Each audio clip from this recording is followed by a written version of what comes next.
and I'm very sorry. In case any of you were actually waiting for videos, welcome to Dr.Dorian's House of Killers, where we take a look at all your favorite killers and see how they could be implemented into Dead by Daylight. Today, we are taking a look at the Jester. Roll the intro.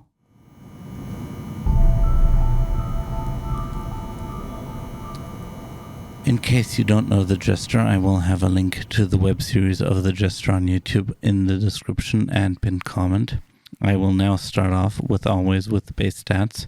The speed is 115%, 4.6 meters per second. However, there are things where he slows down. Next is size. Size will be medium. Then terror radius. Terror radius is big. He will bring a new effect to the game. The effect will be prone.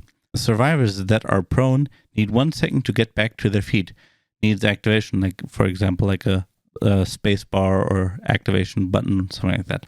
While they are prone, and for 1 second afterwards, they are exhausted. New map effect for this killer. Mask vendor. Mask vendors pop up on the map that hand survivors 1 curse removing tool. Using the tool, for example, playing an ocarina maybe.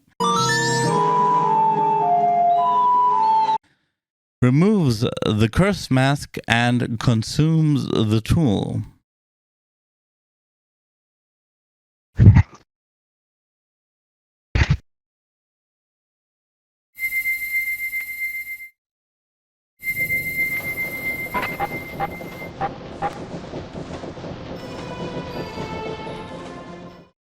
Passive power.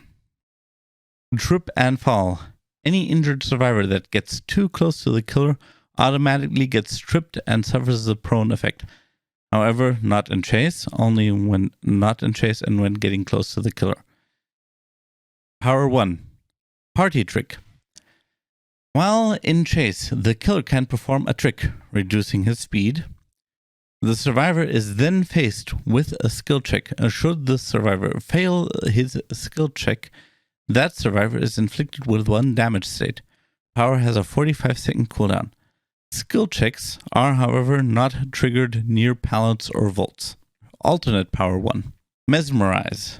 For up to 15 seconds, anybody within medium range can only move at reduced speed, including the killer. The survivors affected by Mesmerize have their perspective locked on the killer during the Mesmerize effect. The moment the killer power runs out or is cancelled, the killer regains his speed back 0.5 seconds before the survivors regain their speed.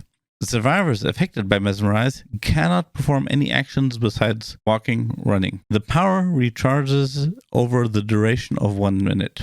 Power 2, blink. The killer can blink into a section of the map, so he can choose an area in which he wants to go, sort of like with a nurse, just I want to go in that direction. The location he appears at is chosen at random, not in line of sight of a survivor, as well as the killer not appearing with a survivor in his line of sight. So if you say you want to go to that area of the map, you will spawn somewhere in that area of the map, but neither you nor a survivor will be in vision. You won't see a survivor, and the survivor won't be seeing you. You will spawn in a blind area, more or less. Alternate power 2. Domination Mask. The killer can place a Domination Mask on a downed survivor. The killer can take control of a masked survivor for 10 seconds. In this state, the killer can injure survivors, sabotage gens, and remove progression from exit gates. The cooldown is 120 seconds to control a survivor.